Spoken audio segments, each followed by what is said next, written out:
Chaleur et sécheresse qui, on l'a vu, entraînent des incendies en Gironde. Ils ne sont toujours pas maîtrisés. On en est à plus de 10 000 hectares de végétation partis en fumée, dont les 2 tiers au sud du département. Bonjour Benjamin Peter, vous Bonjour. êtes toujours à Landiras, où ça y est, le feu commence à diminuer. Oui, le feu a pu être contenu, notamment sur la pointe sud-ouest, là où 1900 personnes ont été évacuées hier soir. Il a progressé de 200 hectares, c'est énorme certes, mais ça reste peu compte tenu du périmètre que représente la zone de feu qu'il a fallu défendre cette nuit. Ce que m'expliquaient les pompiers, c'est qu'ils ont eu moins de maisons à défendre, ce qui reste leur priorité, et ils ont pu concentrer les moyens à l'avant du feu.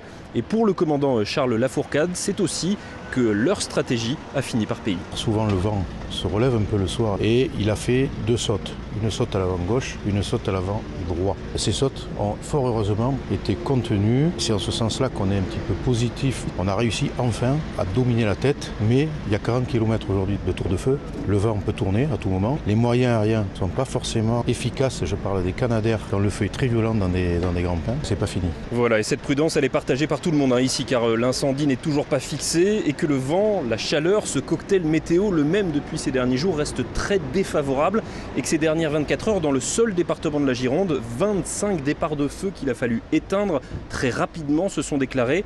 Des interventions qui leur prennent du temps et des moyens, d'où les appels renouvelés à la plus grande prudence. Benjamin Peter depuis Landiras en Gironde pour Europe 1. Merci à vous. À la Teste de Bûche, en revanche, les feux ne sont toujours pas fixés. Ils peuvent à n'importe quel moment reprendre. C'est ce que nous dit le commandant Laurent Delac. Pour nous, on est jour 6 sur ce feu. On en est heureux que cette surface ne grandisse pas. Il n'y a pas de boule de cristal. La vérité de l'instant, c'est celle que je vous dis. Dans 5 minutes, le vent démarre, vous voyez, il démarre un peu là.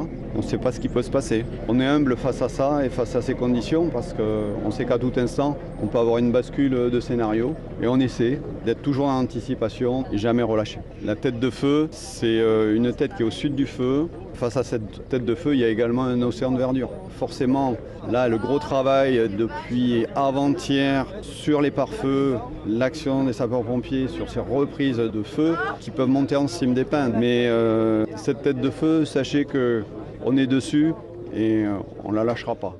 Le commandant Laurent Delac est face